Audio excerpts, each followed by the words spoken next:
So yeah, hi. You can call me Mani. That's a very long name. So Mani is short. And so today I'll be sharing my learnings gained from personal projects, mainly around solving, using Lego motors and sensors using Go.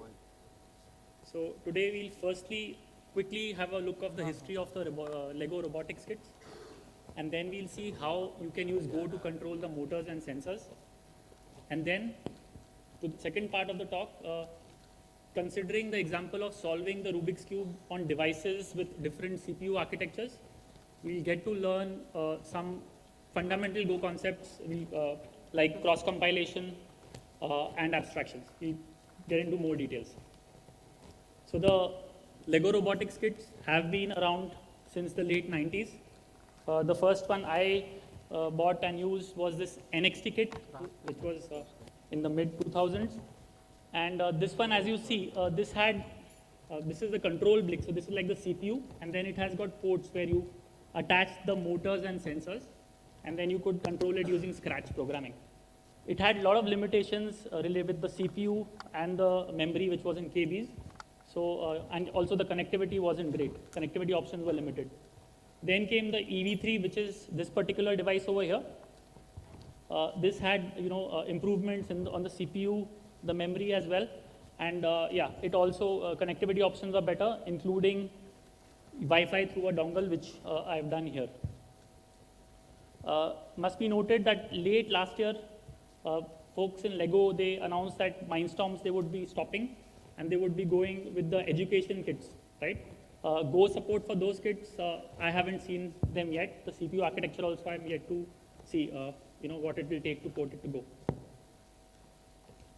So a closer look. So on the left is the NXT, on the right is the EV3, and on the top right of the slide there are the motors. Which is the orange one is the NXT motor, and to the left of that is the EV3 motor. And then there were a bunch of sensors, right? Like the ultrasonic sensor, infrared sensor, touch sensor, light sensor, sound, also the gyro sensor.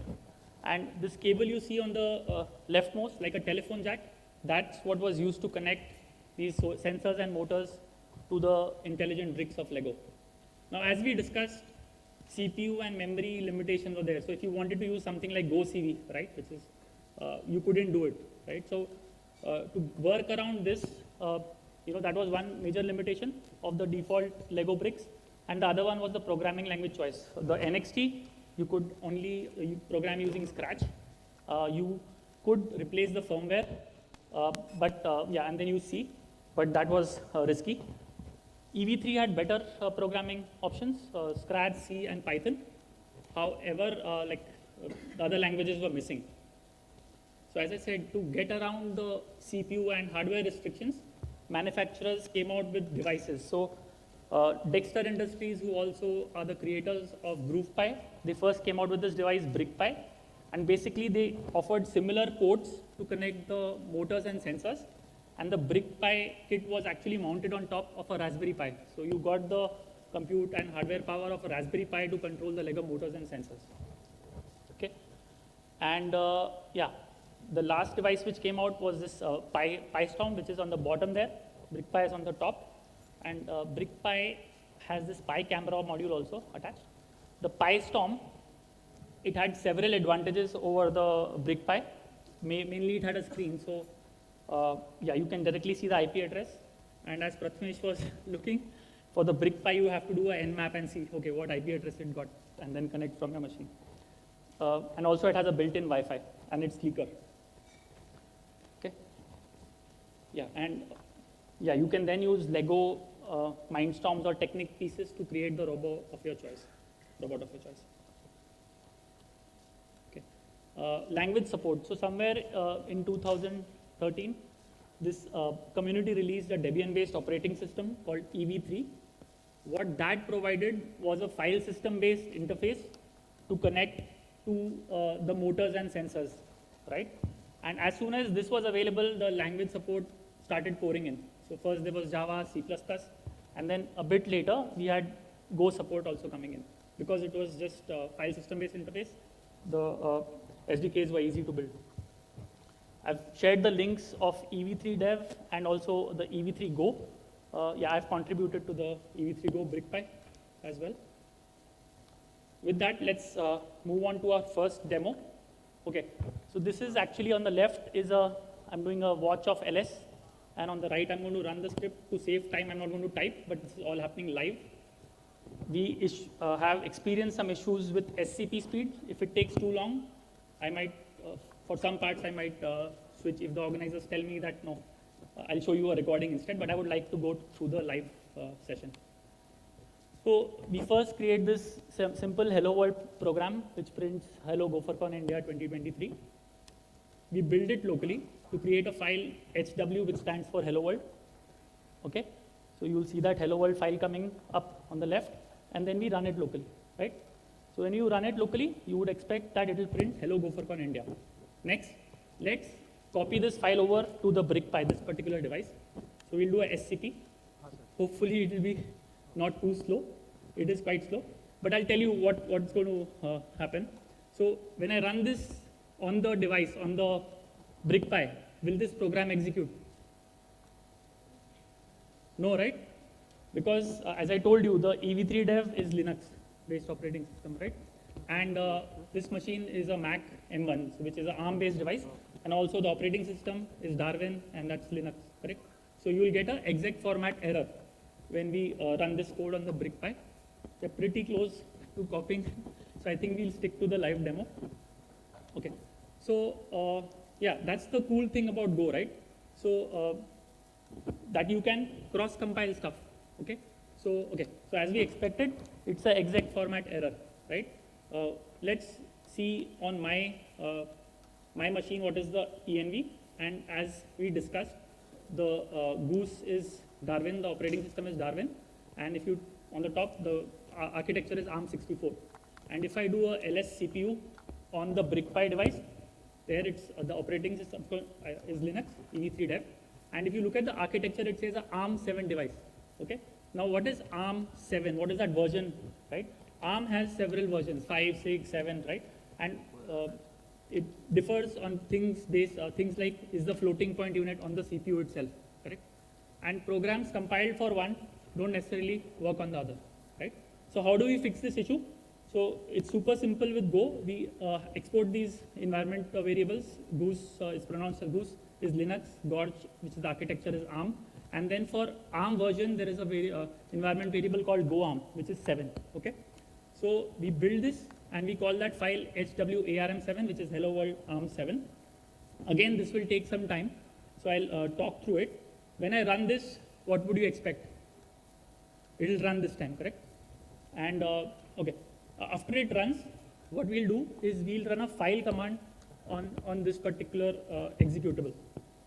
Okay, so yeah, so it ran this time. It printed out Hello GopherCon India, and then when we run a file command on this particular file, what we see is that it's a 32-bit executable which is statically linked. Okay, so what is statically linked? It means that this executable has no dependency on any shared libraries on this particular device, correct? Which is like super powerful, right? Earlier, I used to use Python for these devices, and the experience which you have with Go is so much better. Like you just cross-compile it, send it to this device does not need to have Go, you just execute it, right? And the other cool thing about Go is adding a new target architecture is much simpler than most other languages, right? To understand why that is the case, why we can add a new architecture quickly, we first need to understand what happens in the build, right? When I do a Go build, if you run it with the -x argument, it will give you a verbose output. I have just filtered out the key lines. So the first thing which happens is a compile happens. So we compile main.go, and the output is a object file called package.a over here, okay? The second part of it is when we link the file, okay? And in the link the file, we use this object file over here, and the output a.out.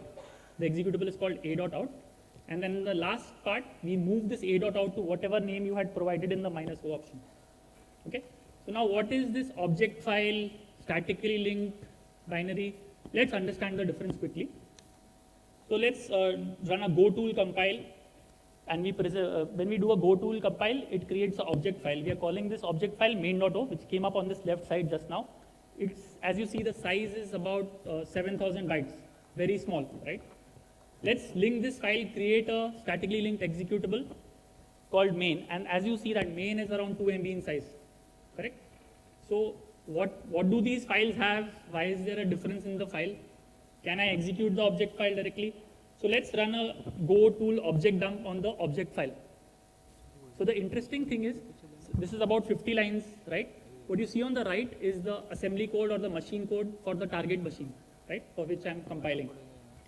But what you will see is that it has certain, which is relocating calls. So all these R underscore calls are relocating calls. What it means is that the linker is going to add that code in later. So for instance, if I'm from print.go, if I'm using format.println, that code will be added by the linker later on. So this, if you execute this object file, it's not going to run directly.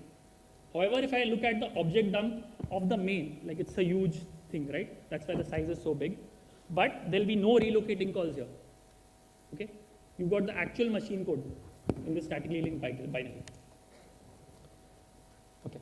So now, I said that it's easy to add a new target device architecture. Why is that the case? Firstly, I would urge you all to check out Rob Pike's talk on the design of the Go assembler from GopherCon 2016.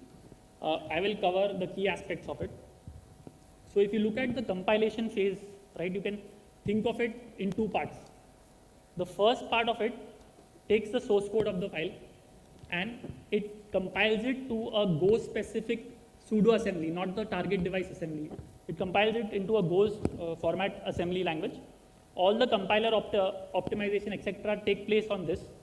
And then the last part of the compilation phase, where there is a obj library and rules, they actually see, okay, what is the Go pseudo assembly, and then they look at some rules files. So these are actual from Go source code. So if you look at the Go assembly instruction add 32f, which is add floating point, that maps to add ft on the ARM file. It's mentioned in the arm.rules file. That's the path. And on our AMD 64, that maps to add s. So what Rob Pike mentions is, in most cases when you're converting from this Go pseudo assembly to the actual target machine assembly, the only things which change most of the time are the names of the instructions and the register names, right? So now, to answer our own question, if we want to support a new device now for Go, what do we need to do? Most cases in the happy path, you will just need to change, add the rules file and change the obj library a bit. Yeah? Yeah, we've answered this. Now, moving on to the second part of our talk, which is solving a Rubik's Cube. What does it, how many of you solved the Rubik's Cube and, no, yeah, great. So, okay, so there are three parts when you're trying to automate it, right? The first part is detecting the facelet colors. What is a facelet? This you can consider a face, and each of these 9 you can consider a facelet. So to solve it, you first need to detect the current state of the cube, what the color of each of the facelets is. The second part is finding a solution, okay? And then when you find the solution, that solution needs to be in the standard notation of solving a Rubik's Cube. So those of you who solve it, but for the others, they'll know, but for the others, I'll just briefly explain. So the standard notation has steps like R, R prime, R2 or D, D prime, D2. What that means is, a D is rotate the bottom of this cube 90 degrees, that's a D. R prime is rotate the bottom of the cube anti-clockwise 90 degrees. And D2 is rotated 180 degrees. So basically there are algorithms which give you the solution in the standard notation. Okay. Okay. And then finally, when you have that solution, you need to now perform those steps, R, D, whatever the solution gives you, you need to be able to perform that with your robot. Yeah. So detecting, I'm going to mostly spend the time on the last part of it, abstractions, because of the limited time. But I'll just go through the others. So detecting facelet colors, the most common solution with the Minecuber design, which is this particular design. Here also it's a variation, but due to lack of pieces, I've mixed Lego and Mindstorm pieces. But the most common solution is using the color sensor to get the color of each of the facelets. But in my talk, I had included a video which I did where I used the PyCam and the GoCV. So you can do that. So yeah, experiment whatever you want to. So GoCV is like the Go bindings for OpenCV, and it's like really powerful for object detection, color detection. The key thing about detection is we need a cube. After you've detected the color, we need to get a cube definition string which tells us what are the colors of each facelets, but rather than having the actual colors like yellow, it has colors like U. U means the color of the top center facelet. F means the color of the front center facelet, right? So once you've got this cube definition string, you can pass it to an algorithm. So COSIEMBA like is a very popular algorithm which gives you the solution in around 20 steps, right? So it will tell you based on the current state, do a R and then do a D, right? Okay, so yeah, input is that way and then it gives you a output. And then last one is performing the standard notation steps. So we're going to talk about these two robots. Now the standard notation steps depend on a lot of things, okay, including the device you're using, the construction of the robot, right? So for instance, both of them look very similar, but they're very different. Over here, the cube is mounted directly on the motor. So to turn the cube 90 degrees, I just have to rotate the motor 90 degrees. Okay, and this is a snug fit. So 90 degrees is all it needs. Here, however, this taller robot, what happens is you might be able to see or not see in this bottom image, the motor power is relayed through a smaller gear. So what that means is I have to turn the motor 270 degrees to turn the cube 90 degrees. And because this fit is not as tight, it's a bit more complex. When we look at the implementation, we'll see. And when I run the code on this, I've slowed it down. So you'll actually be able to see what I'm saying. Okay. So our challenge is that how to abstract away the implementation so that you can, run the code, same code on different devices. Okay. So we'll move to our code. Okay. Sorry.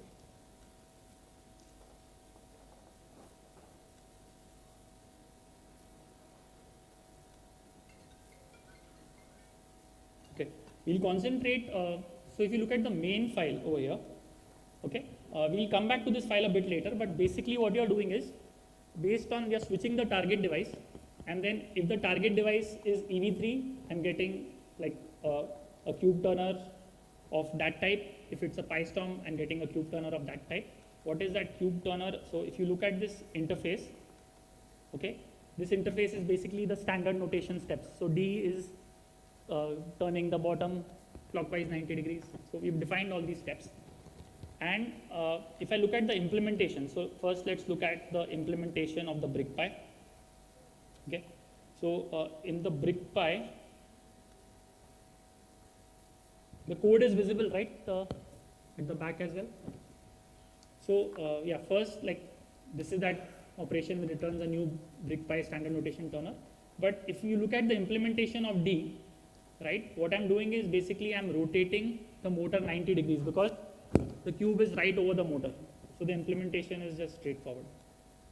However, if I look at the PyStorm implementation of it, okay, it will be a bit different.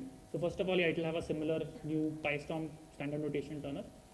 And yeah, if you look here, what we are doing is we have to turn, I told you, you have to turn the motor 270 degrees to turn the cube 90 degrees. But if you do that, the alignment of the cube on the platform it's lying is slightly this way. So what you have to end up doing is turn it 320 degrees, so more than 90, and then turn it back. So then it aligns properly. Right? Going back to the main now, there are a few interesting things which I want to cover. Okay. So Go has this awesome concept of build time or compile time variables. Okay. So when I'm building and compiling, I pass in the device type. Right? One thing I pass in the device is the device type. The second thing I pass is the rotator motor port and flipper motor port. What are those? So in this design, there are there's a two motor design, both of these. There is one motor which is rotating the cube, right? And then, so that is called the rotator motor. And then there is a other motor which is a flipper motor, which controls this arm, right? So if the arm is on top of the cube and you rotate it, you get this kind of a movement. If the arm is unmounted, you get this kind of a movement. And this arm can also flip it. A flip is basically you turn it on its backside. So it comes down, turns it this way and pushes it. So you can do this, right? So since we are using only 2 motors, it takes longer. If there are designs with 6 motors, there you don't need to move anything. You just turn the correct motor, okay? So the rotator motor port and flipper motor port are where those motors are connected on the device, right? So for instance, it could, on some devices they are called ports 1, 2, 3, 4, right? On some devices they are called ports A, B, C, D. So those two also we pass at compile time, okay, at build time. And the last one is a motor driver. So depending on, so this is a EV3 motor, the others are the NXT motors. So the driver for the types of motors are also different. So you need to pass that also at compile time.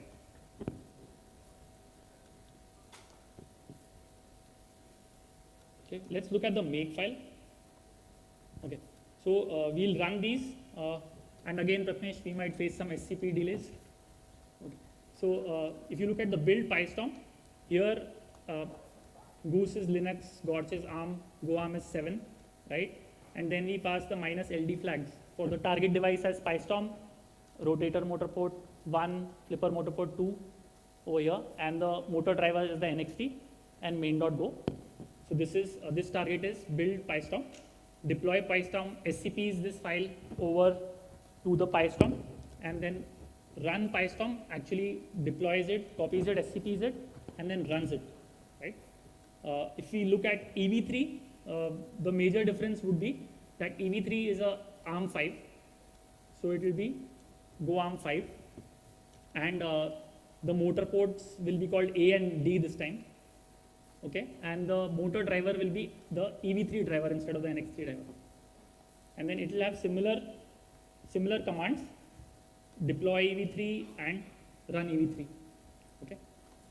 So with that, let's go to main.go, and our first program, what it will do is, so as I told you, once you've abstracted it, once I get this cube turner, I can just call either a D on it or a R on it, irrespective. I don't need to worry about the implementation. The implementation, as we saw, is different for the different devices, right? So the first program we are going to run is just cube turner.d, which will turn it 90 degrees clockwise, then cube turner.d2, which will turn it 180 degrees clockwise. So this, then 180 degrees, and then another 90 degrees. So basically, it'll do a full 360 clockwise turn, okay? The SCP, what we saw, takes time. So make run. We'll first run it on the BrickPy, okay? Okay, sorry.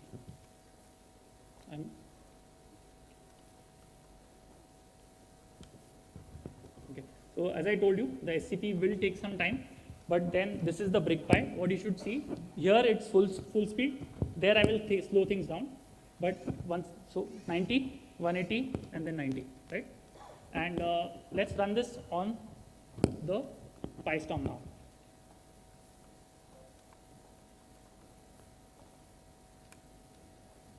Okay.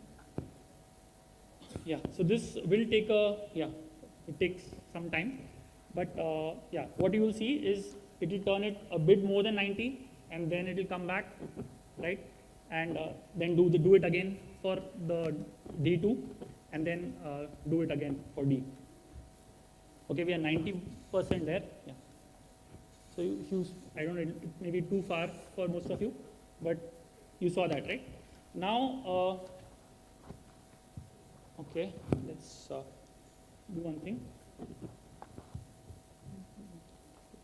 So, okay, now I'll show you the other cube actually.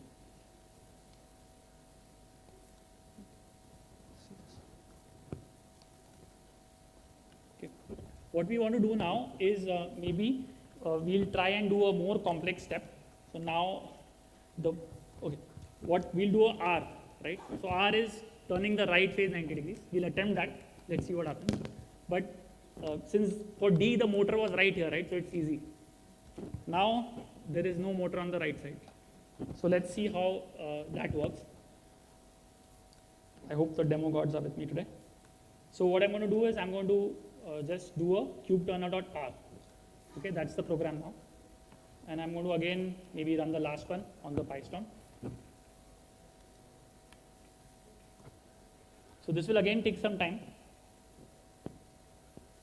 Okay, yeah, it's taking a lot of time.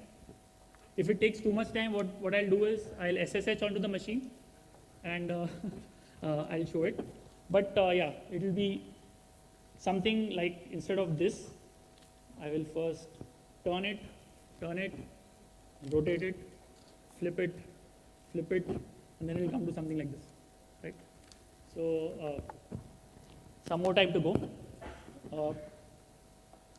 Okay, maybe till it's happening, we look at some other things in the code. Yeah. So basically for all these devices, I also have like a constants file wherein when you're rotating and flipping, basically when you're doing this flip, you need to pull it back with certain power and then push it in front with certain power. So that also varies on the devices. Okay, and in the sleep duration, I have like increased on that one, so to make things go slower. Yeah, it's almost there now. Okay.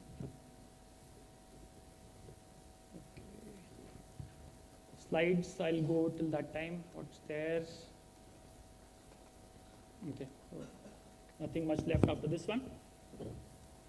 So we'll wait. Okay, yeah. What else is the other? Okay, yeah. So as I said, I've been struggling with this device today because the IPs it was getting was different, but we've sorted that now. Okay.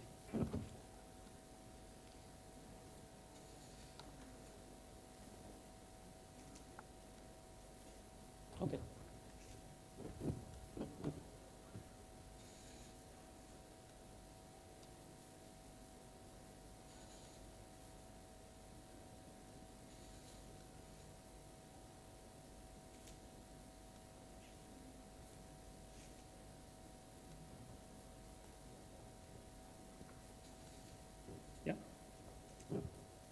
So, yeah, it's kind of done a 90 degree, but it was a very complex way of doing it.